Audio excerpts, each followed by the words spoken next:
Цей населений пункт військовослужбовці звільнили в квітні. В окупації люди прожили більше місяця. Місцевий житель Віктор згадує, спочатку в селище зайшли військові з тимчасово окупованої Донеччини.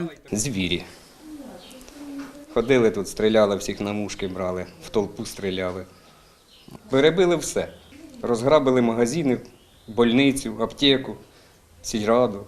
Окупанти дізналися, що Віктор був військовослужбовцем. Тоді його сильно побили та обіцяли привселюдно стратити. Чоловік зміг втекти, босоніж тоді побіг до іншого селища. Там ховався з дружиною та 2 дітьми.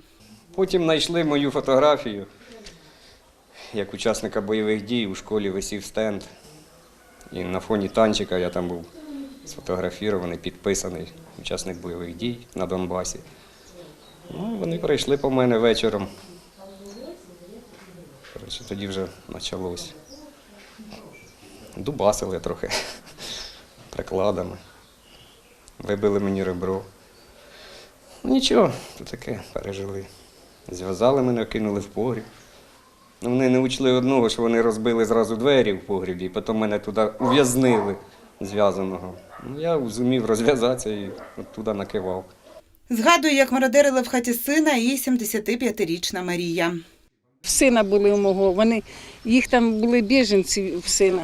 Так вони їх теж на пол ложили, і діти, і одну бабушку, що не ложили, бо вона була в другій кімнаті, вони її не бачили. А так ложили, і цепочку зняли із хлопця, і хрестик забрали золотий. На цьому напрямку звільнено вже десяток населених пунктів. Проте російська армія продовжує обстрілювати села та селища. Стріляють з артилерійських установок, касетними і фосфорними боєприпасами. Обстріляне і подвір'я Миколи. Сюди снаряди влучали кілька разів. Бачите, що в нас залишилося? Це все згоріло. Це і машина в мене, я купив нову тільки в октябрі місяці. Газ розбитий, все побите. Ось такі діла в нас. Так що ми живемо так, як на пороховій дошці. А це розбита російськими військами школа. Староста села Діна Сковородко припускає, хотіли поцілити в укриття, били по навчальному закладу тричі. І вони попадали сюди, може, щоб пострадали люди. Одночасно ми могли заховати усе село і може, і всю громаду, тому що в нас оця яка велика школа, і це воно під школою повністю зроблено укриття. То ми могли переховувати тут дуже багато людей. Саме у цьому населеному пункті ворог не здійснив ніяких спроб зупинити наш наступ, бо він вже біжав. Але у цілому в цьому регіоні під час нашого наступу ми звільнили близько 10 населених пунктів. Це один з них.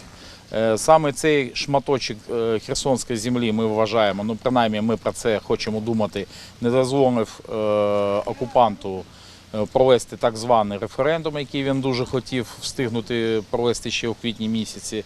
Ну і ми цим пишаємось. Роман каже, під час звільнення цих населених пунктів захопили російську техніку. Цими танками зараз ЗСУ воюють проти росіян. Відтіснятимуть армію РФ далі. Анастасія Галасюк, Наталія Стратова. Новини на Суспільному. Дніпро.